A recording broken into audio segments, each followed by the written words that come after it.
Hey all, Hiba here, welcome back to the channel. Today we're diving into a game that captured the hearts of gamers around the world.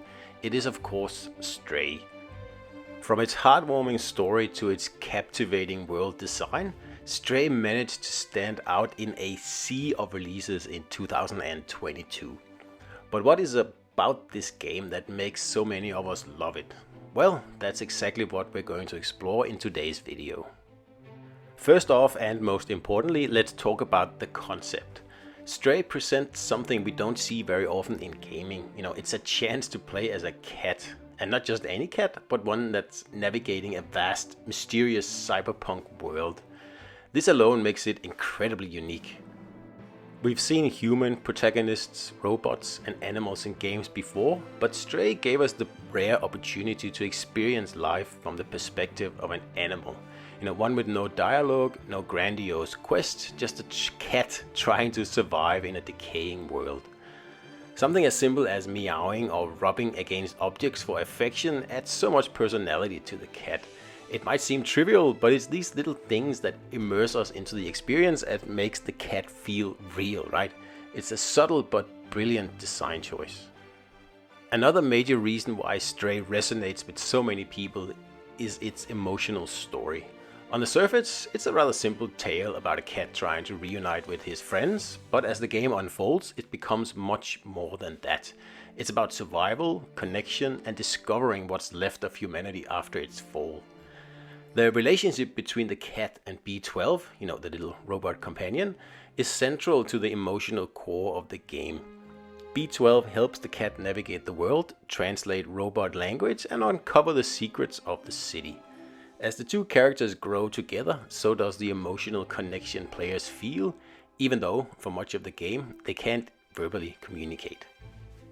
And while the cat may not speak, the way it interacts with other characters, whether it's helping out a friendly robot or navigating hostile environments, makes you care deeply about its journey.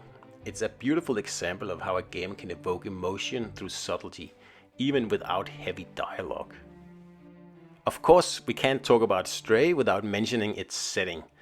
The game is set in a sprawling dystopian cyberpunk city, filled with neon lights, dark alleyways, and towering skyscrapers.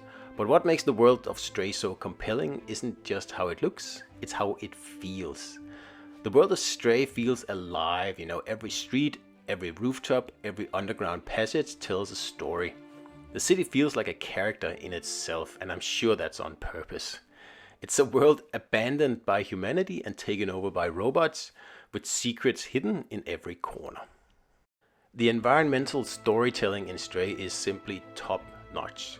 You can tell a lot by the world just by looking at the surroundings, whether it's graffiti on the walls, the ruins of human civilization, or the seemingly mundane lives of the random robots that tinker around the city. The city tells its own story, and as you explore, it feels like you are uncovering pieces of a larger narrative.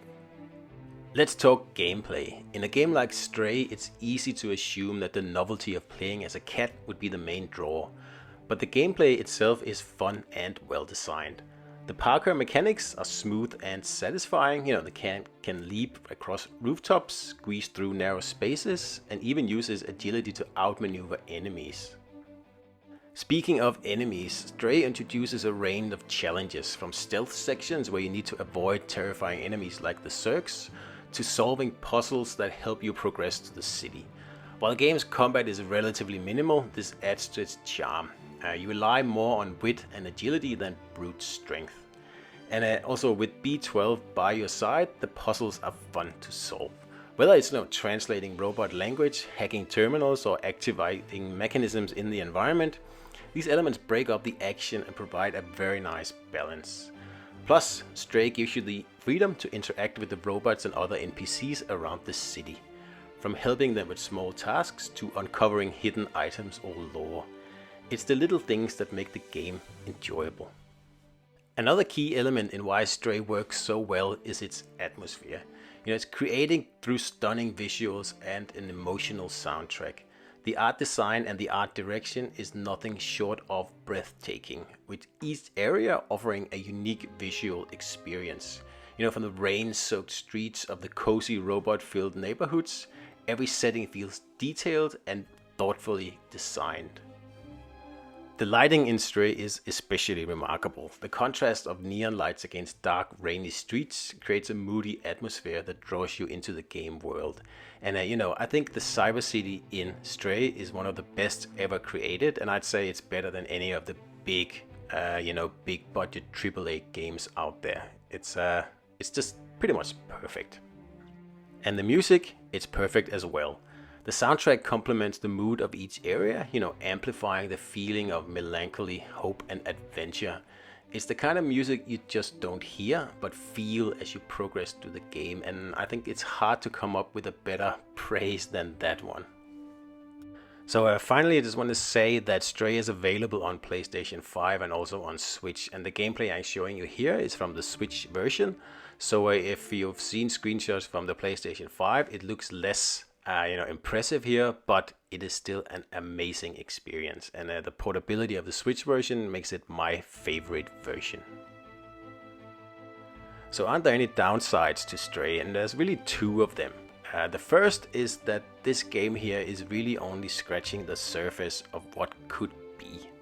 Stray is definitely a solid foundation for a new franchise, and the way that this game can expand in a multitude of ways is almost unlimited. I know that's not, a downside to the game per se, but once you play the 6 hours that Stray has to offer, you are left wanting more. Another 6 hours, another 12 hours, another 20 hours, right? If I could spend as much time in this game as I could in, for example, Skyrim, I would definitely do it. The other, a little bit darker downside is the fact that the combat could be improved. Now, there's not many combat sections in the game, and that's a good thing because they are quite clunky, and it's very obvious that the game wasn't really built for this. So hopefully in a sequel in the future this will be rectified, or perhaps combat will be excluded from the games completely. So what makes Stray so special? Well, it's a combination of so many things that I've just tried to go through in this video here, An emotionally driven story, a very unique concept, stunning visuals, and gameplay that makes you feel like you are actually a cat exploring a living, breathing world. But most importantly, it's a game that connects with you on a deeper level. It's about survival, companionship, and discovering a world that's both beautiful and tragic. So what did you love most about Stray? Let me know in the comments below. Be sure to like, subscribe, and hit the bell for more deep dives into your favorite games. Thanks for watching, and I'll see you in the next video.